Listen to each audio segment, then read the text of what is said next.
Summer holidays வந்தாச்சு நம்ம GT Holidays வந்தாச்சு. GT Holidays, South India's #1 travel brand.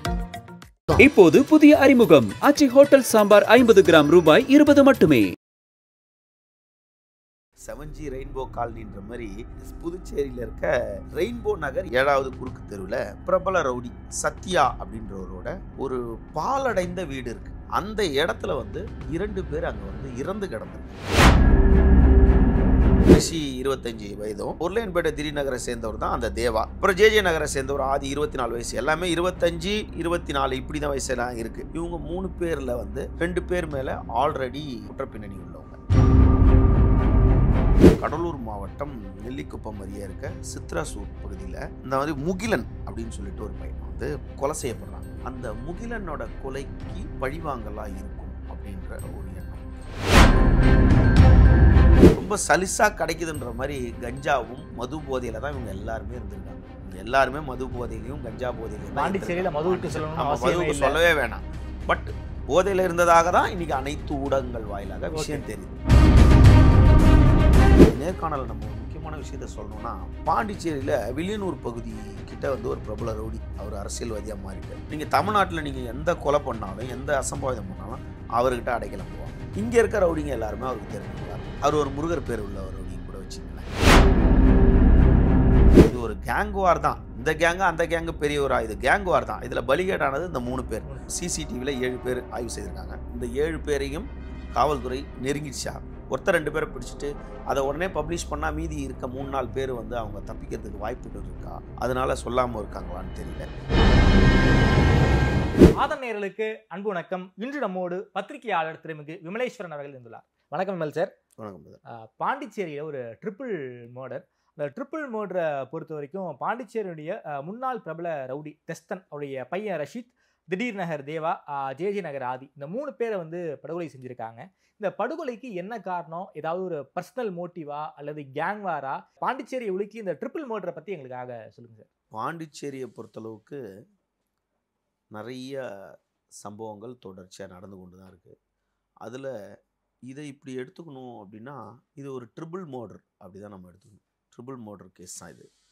நிறைய கேஸ் நம்ம பாண்டிச்சேரியை பற்றி நம்மளே பேசியிருக்கோம். ஆமாம், கஞ்சா இதுக்கு நான் நம்ம கஞ்சா விற்பனை, அங்கே வந்து கஞ்சாலேருந்து, வீச்சர்வால்லேருந்து, நாட்டு வெடிகுண்டுலேருந்து 1000 ரூபாய்க்கு கொலை பண்ணுற ரவுடிகள் வரைக்கும் ரொம்ப, அதாவது சஸ்தாவாக கிடைக்கும்னு வாங்கல்ல, சல்லிசா கிடைக்கும்னு சொல்லுவாங்க தஞ்சாவூர் பாஷையில். அந்த மாதிரி அங்கே ரொம்ப இதாக கிடைக்கும். அங்கே கூடுதல் எஸ்பி கலைவாணன் ஒருத்தர், அவர் கடந்த சில மாதங்களுக்கு முன்னாடி ரவுடிகள் கூட்டத்தை அடக்கணும்னு சொல்லிட்டு அந்த ஹிஸ்ட்ரி ஷீட் ரவுடிகள் ஃபுல்லாக எடுத்து அந்த பாண்டிச்சேரியில் இருக்க ரவுடிகள் ஃபுல்லாத்தையும் கைது பண்ண ஆரம்பித்தாங்க. அப்போது அவருக்கு அங்கே பாண்டிச்சேரி அரசு ஆளுங்கட்சி தரப்புல இருந்தும் அரசியல்வாதிகள் தரப்புல இருந்தும் கொடுக்கப்பட்ட நெருக்கடியின் காரணமாக அவருடைய இந்த குற்றப்பின்னணி சரித்திர பதிவேட்டு குற்றவாளிகளோட கைது நடவடிக்கையை வந்து அப்படியே கொஞ்சம் வேகமாக அதை குறைத்து அப்படியே ஒரு நீர்த்து போகும் அளவுக்கு கொண்டு வந்து விட்டுட்டாங்க அரசியல்வாதிகள். அதுக்கு வந்து அதிகாரிகள் நடவடிக்கை எடுத்தாங்க. இப்போ இந்த விஷயத்துக்கு வரும் அப்படின்னா, நீங்கள் சொன்ன மாதிரி காதல் எடுத்துன்னு தனிக்கு தான் பரபரப்பாக வெளியே தெரிஞ்சிச்சு. அதுக்கு முன்னாடி நாள் 12:30 மணிக்கே நள்ளிரவுக்கே இந்த சம்பவத்துக்காக உண்டான வேலை நடந்திருக்கும் அப்படின்னு யூகிக்க முடியுது. அதாவது புதுச்சேரி, அதாவது 7G ரெயின்போ காலனின்ற மாதிரி புதுச்சேரியில் இருக்க ரெயின்போ நகர் 7வது குறுக்கு தெருவில், அது வந்து டிவி நகர்னுவாங்க. டிவி நகரில் வந்து பிரபல ரவுடி சத்யா அப்படின்றவரோட ஒரு பாலடைந்த வீடு இருக்குது. இந்த பாலடைந்த வீடுனா ஒரு பக்கம் செவர் இருக்கும், ஒரு பக்கம் செவர் இருக்காது. அந்த மாதிரி ஒரு ஒரு ஒரு பாலடைந்த வீடு மாதிரி ஒரு இடம் இருக்குது. அந்த இடத்துல வந்து, அதாவது நேற்று அதிகாலை வந்து சத்தம் கேட்குதுன்னு சொல்லிட்டு பல பேர் வந்து பார்த்துருக்காங்க. உடனே காவல்துறைக்கு அங்கேருந்து தகவல் கொடுத்துருக்காங்க. தகவல் கொடுத்தவொன்னே தான் காவல்துறை வந்து பார்க்கும்போது 2 பேர் அங்கே வந்து இறந்து கிடந்திருக்காங்க. ஒருத்தர் வந்து உயிருக்கு போராடும் நிலையில் இருந்திருக்காரு.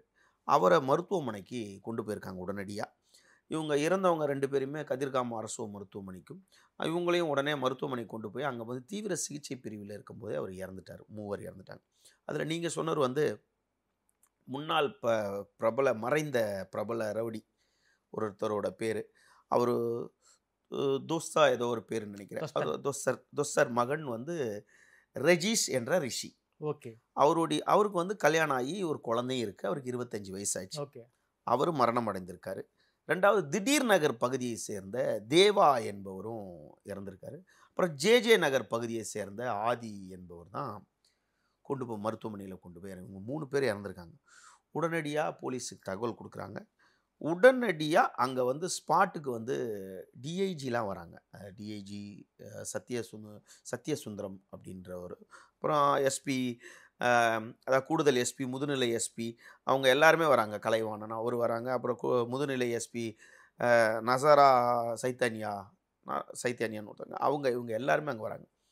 வந்து இதை ஆய்வு செய்கிறாங்க. அந்த இடத்துல போதுமான சிசிடிவிகள் பக்கத்தில் இல்லை. உடனே இது யார் பண்ணியிருப்பாங்க அப்படின்னு போட்டுட்டு இதை விசாரிக்கும் போது எப்படி அந்த ஊர் மக்கள் வந்திருக்காங்க, சத்தம் கேட்டிருக்கு. ஆனால் சம்பவம் நடக்கும்போது சத்தம் வராமல் செய்திருக்காங்க.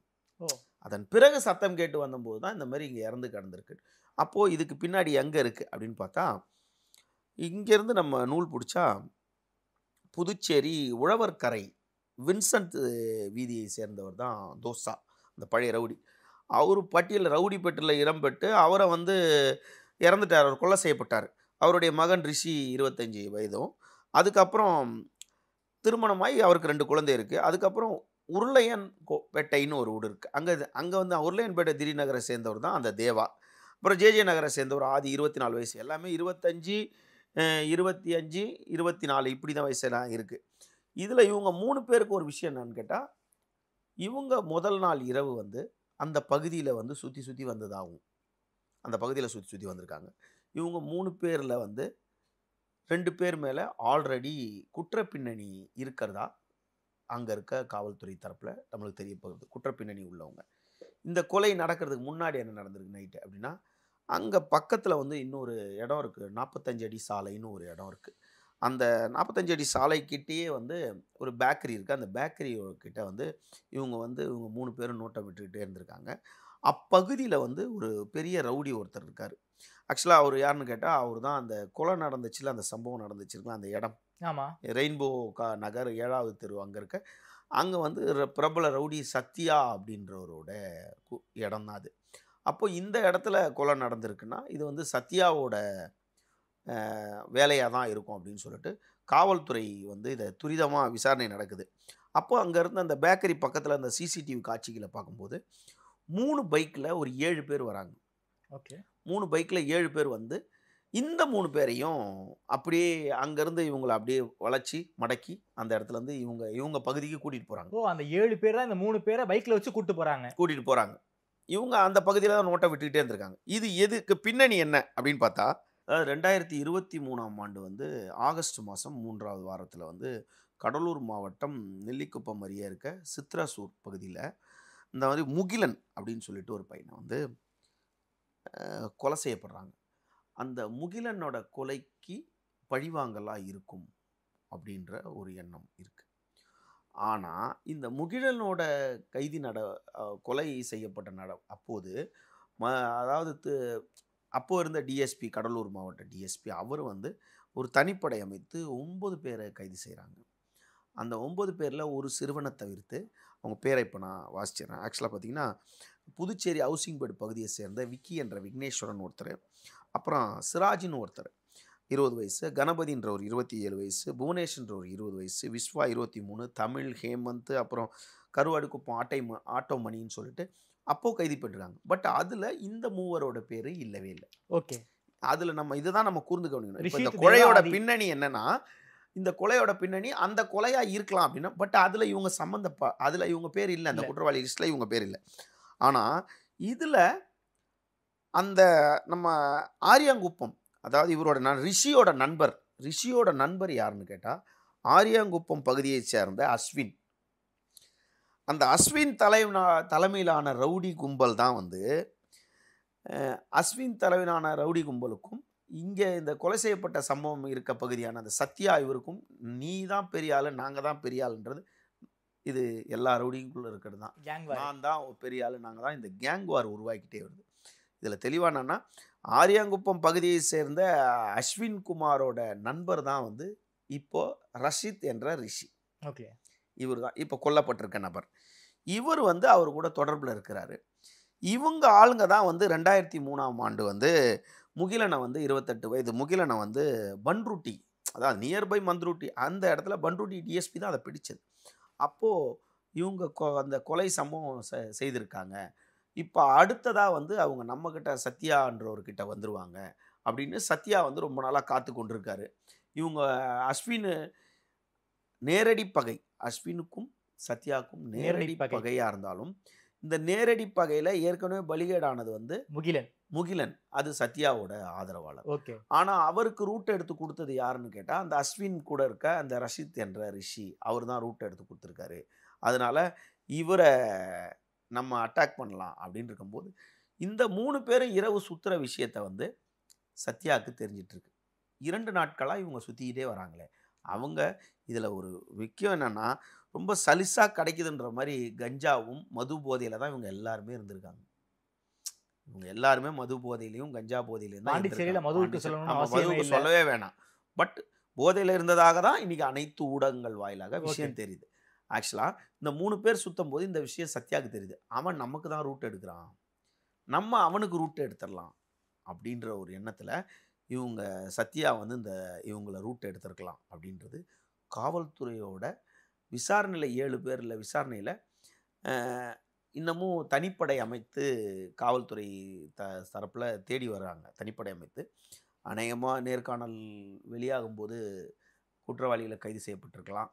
இல்லை அதில் எத்தனை பேர் கைது செய்யப்படுறாங்க? 7 பேர் சிசிடிவி காட்சியில் இருக்குது. அந்த 7 பேருக்கு பின்னணி வந்து சத்யா தான், சத்யாவோட கூட தான் இருக்கும். இவங்களை எல்லாரையும் அந்த இடத்துக்கு கூட்டிகிட்டு போயிட்டு சத்தம் வராமல் என்ன பண்ணியிருக்காங்க, நம்ம ரஷித் என்ற ரிஷியையும் தேவாவையும் வெட்டி சரிச்சு கொண்டு இருக்காங்க. கொண்டுட்டு இந்த ஆதியை மட்டும் சத்தமே வராமன்னா யாராவது ஒருத்தர் வாயை பிடிச்சிருப்பாங்க. பக்கத்து ஃபுல்லாக வீடுகள். ஆமாம், இந்த பக்கம் வீடு, இந்த பக்கம் வீடு, நடுவில் அது பால் அடைஞ்ச குட்டியசோரான ஒரு வீடு. அந்த வீட்டுக்கு முன்னாடி மட்டும்தான் ஒரு முகப்பு இருக்குது, பின்னால் எதுவுமே கிடையாது. அதில் ஒரு பழைய பாலடைஞ்ச வீடாக இருந்தால் எப்படி இருக்கும், கல் மேடு இருக்கும். அங்கே கொண்டு போய் நம்ம எவ்வளோ படத்தில் பார்க்குறோம். அந்த மாதிரி நைட்டு நள்ளிரவு நேரத்தில் சத்தம் ஐயோ ஐயோன்னு கத்துறது யாருக்கும் கேட்கக்கூடாதுன்றதுக்காக வாயில் கட்டிட்டு கூட வெட்டிட்டு அப்புறம் அவுத்து விட்ருக்கலாமே, எது வேணாலும் நடந்திருக்கலாம். சத்தம், அதாவது சம்பவம் நடக்கும்போது சத்தம் வரல. ஓகே. அதன் பிறகு சத்தம் வந்து தான் வெளியே வந்தோன்னும் போது இந்த ஒரு நபர் உயிருக்கு போராடி இந்த நபர் ஏதாவது ஒன்றத்தை கத்திருக்கலாம். இல்லை காலையில் அங்கே வந்து யாராவது ஒருத்தர் எட்டி பார்த்துட்டு ஐயோன்னு கத்திருக்கலாம். இப்படி தான் அந்த பொதுமக்கள் தான் காவல்துறைக்கு சொல்லியிருக்காங்க. அப்போ இவங்க சம்பவம் நடக்கும்போது இவங்க போகல, அதிகாலை தான் அதை பார்க்குறாங்க. பார்த்துட்டு அப்பகுதியில் அங்கே சிசிடிவி காட்சி இல்லாதனால அந்த பேக்கரி கிட்ட வந்து இருக்காங்க. இப்போ காவல்துறை தீர்க்கமாக அந்த சத்யா வந்து இந்த 5 பேருடன் அப்படின்றது சிசிடிவியில் இருக்குது.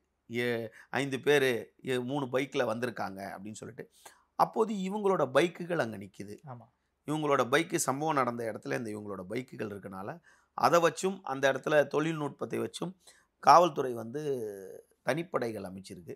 இந்த தனிப்படையின் வாயிலாக அநேகமாக நீங்கள் இதில் இந்த நேர்காணலில் நம்ம ஒரு முக்கியமான விஷயத்த சொல்லணும்னா, பாண்டிச்சேரியில் வில்லியனூர் பகுதி கிட்ட வந்து ஒரு பிரபல ரவுடி, அவர் அரசியல்வாதியாக மாறிட்டார். அரசியல்வாதி அப்போத்துலேருந்து அரசியல்வாதிக்கு ஆதரவாக இருந்தார், இப்போ அரசியல்வாதியாக மாறிட்டார். ரொம்ப பிரபலமானவர். நீங்கள் தமிழ்நாட்டில் நீங்கள் எந்த கொலை பண்ணாலும் எந்த அசம்பாவிதம் பண்ணாலும் அவர்கிட்ட அடைக்கலம் போவாங்க. இங்கே இருக்க ரவுடிங்க எல்லாருமே அவருக்கு தெரிஞ்சவங்களாக இருப்பாங்க. அப்போது அவர் ஒரு முருகர் பேர் உள்ள ஒரு ரவுடின்னு கூட வச்சிங்களேன். முன்னாள் ரவுடியாக இருக்கலாம், இப்போ அவர் மேலே பல முறை கைது பண்ணியிருக்காங்க. பட் பல ரவுடிகள் பாண்டிச்சேரியில், அதாவது இவங்க இருக்கிறது பாண்டிச்சேரி, பட் பன்ருட்டி, கடலூர் மாவட்டம் பன்ருட்டிக்கு பக்கத்தில் இருக்க நெல்லிக்குப்பம் பக்கத்தில் இருக்க ஒரு சின்ன ஊரில் போயிட்டு ஒரு தோப்பில் போயிட்டு அந்த முகிலனை வந்து வெட்டுறாங்க. 2023 ஆகஸ்ட் மாதத்தில் 17-18 தேதியில் வெட்டுறாங்க அவங்க. அதை வந்து உடனே செக்யூர் பண்ணுறாங்க 9 பேர். பட் இது வந்து தொடர்ந்து வந்துக்கிட்டே இருக்குது. அதுக்கப்புறம் நம்ம வீடியோ மூலமாக ஊடகங்கள் வாயிலாக பரும்போது பெற்றோர்கள் கதறி அழுகுறாங்க. அந்த பெற்றோர்கள் கதறி அழுகுறதுக்கு பின்னால் வந்து இவ்வளோ ரவுடி கேங் வார் ஆயிருக்கு. இது ஒரு கேங் வார் தான். இந்த கேங்கு அந்த கேங்கு பெரியவரா, இது கேங் வார் தான். இதில் பலிகேடானது இந்த 3 பேர். பட் இன்னும் காவல்துறை தரப்புலேருந்து இந்த ரஷித் என்ற ரிஷி பேரில் எத்தனை வழக்குகள் இருக்குது, நிலுவையில் இருக்குது. ஏன்டா அவர் ஒரு பிரபல ரவுடி, மறைந்த பிரபல ரவுடியோட மகனாக இருக்கார். தேவான்றவர் ஆல்ரெடி இவங்க மேலே வழக்குகள் நிலுவையில் இருக்கிறதாக. அதில் என்ன வழக்கு, அதாவது கொலை முயற்சியா, ஆள்கடத்தல் வழக்கா இல்லை போதை வழக்கா அப்படின்றத வழக்கு காவல்துறை தரப்பில் இன்னும் சுற்றறிக்கை கொடுக்கணும். இதுக்கு நடுவில் ஒரு உயிர், அந்த 3 உயிருமே ஒரே டைமில் போயிருக்கு. இதுக்கு பின்னாடி வந்து இந்த சத்யான்ற கும்பல் சிசிடிவியில் 7 பேர் ஆய்வு செய்திருக்காங்க. இந்த 7 பேரையும் காவல்துறை நெருங்கிடுச்சா, பிடிச்சிட்டு வந்து ஒருத்தர் 2 பேரை பிடிச்சிட்டு அதை உடனே பப்ளிஷ் பண்ணால் மீதி இருக்க 3-4 பேர் வந்து அவங்க தப்பிக்கிறதுக்கு வாய்ப்புகள் இருக்கா, அதனால் சொல்லாமல் இருக்காங்களான்னு தெரியல. இது நடந்து அநேகமாக பார்த்தீங்கன்னா ஏற்கனவே நடந்த கொலை சம்பவத்தில் வந்து ஒரு 12 மணி நேரத்தில், அந்த முகிலன் கொலை வழக்கில் 12 மணி நேரத்தில் குற்றவாளிகளை கைது செய்தாங்க. இப்போது நம்ம கணக்குப்படி பார்த்தீங்கன்னா எப்படியும் ஒரு 48 மணி நேரம் ஆக போகுது. 48 மணி நேரத்தை குற்றவாளிகளை பிடிச்சிட்டாங்களா? ஏன்டா ட்ரிபிள் மர்டரு, இதோட புதுச்சேரிக்கு வந்து எண்டு கார்டு, கொலைக்கு எண்டு கார்டு இருக்கா, இல்லை இதுக்கப்புறம் திரும்ப இதாக நடக்கும்? ஆமாம், இந்த உண்மையாலுமே இந்த குற்றத்தில் ரியல் அக்யூஸ்ட் யார், இல்லை ஃபேக் அக்யூஸ்டா, இல்லை உண்மையான குற்றவாளி தான் காவல்துறை பிடிச்சிருக்கா, இதுக்கு பின்னணி என்ன அப்படின்றத இந்த காவல்துறையோட சுற்றறிக்கை அடுத்த குற்றவாளிகள் கைது செய்து நீதிமன்ற காவலுக்கு உட்பட்டோன்னா இதை பற்றி விரிவாக இன்னொரு நேர்காணலில் நம்ம பேசலாம்னு நினைக்கிறேன். ஓகே, பாண்டிச்சேரியை உலுக்கிய இந்த ட்ரிபிள் மர்டருடைய பின்னணியை பற்றி ரொம்ப விரிவாக சொல்லியிருக்கீங்க. நேரில் இருந்து நேரம் கொடுத்து பேசியமைக்கு நன்றி மல் சார். மிக்க நன்றி.